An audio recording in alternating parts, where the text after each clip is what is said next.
What's up guys, it's Robert here and welcome back to yet another amazing video on the channel. So today I thought I'd bring you something new that just came out of the latest set, Phantom Rage, and I decided to mix it with a different deck which I think brings out its full potential. So without any further ado, let's get straight into the video. But before you do, make sure you hit that subscribe button down below. It means the world to me. We just hit 300 subs, so that's a big achievement for me.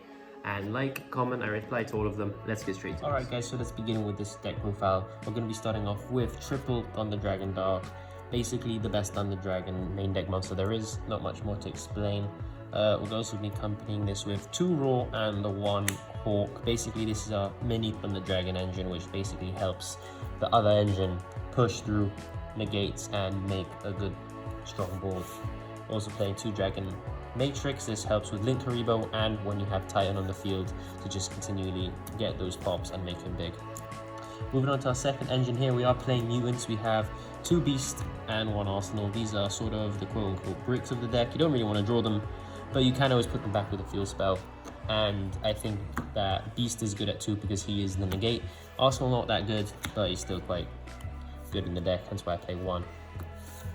Moving on for the little mutants, of course we're playing 3 of each. You basically want to see these as often as possible because they do add you cards from your deck to your hand, making the deck very consistent actually. So triple of each of the little guys. Also you can bring them out with emergency teleport, which we are playing as well. So really it's like 4 and 4.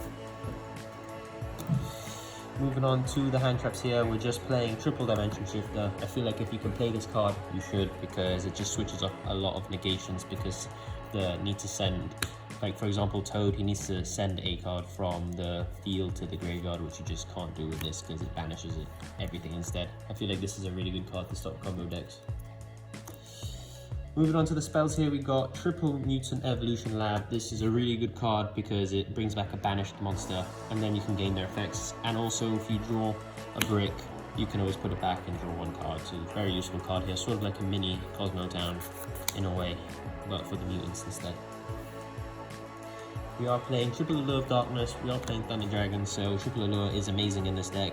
So basically the ability to draw 2, banish 1 and gain from what you banished is insane.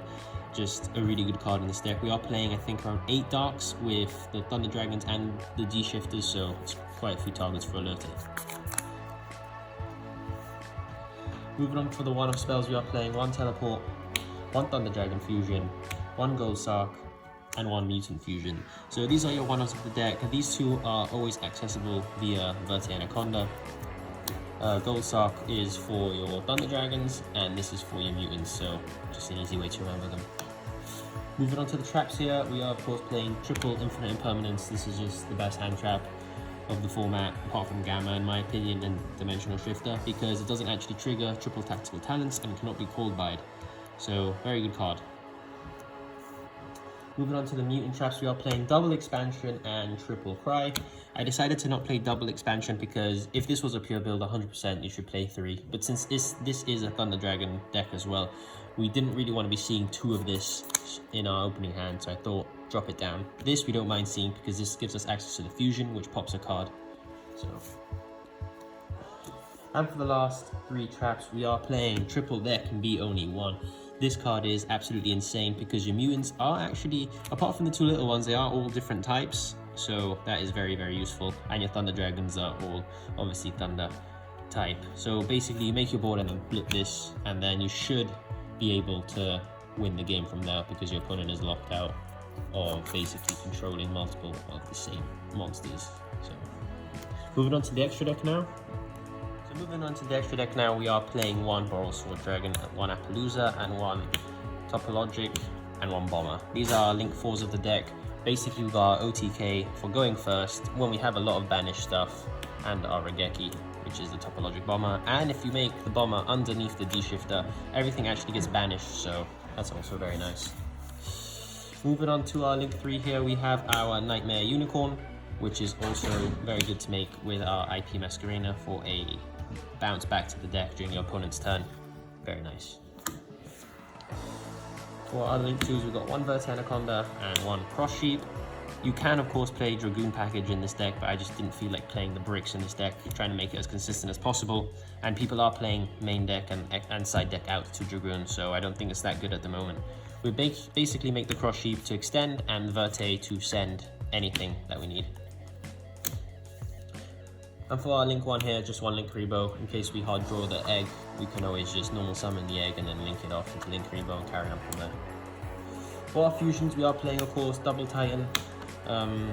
Quite good for the pops. Pops isn't once per turn. Doesn't target either. Sort of sucks that if they chain anything, it sort of misses timing, but it is what it is. You learn to play around stuff like that.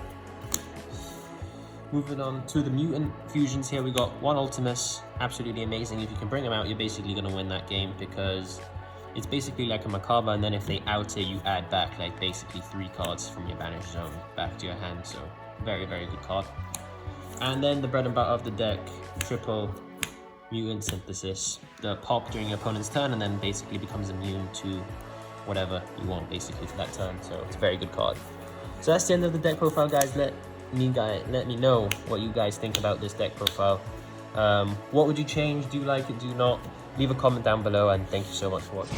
It's time! Let's go!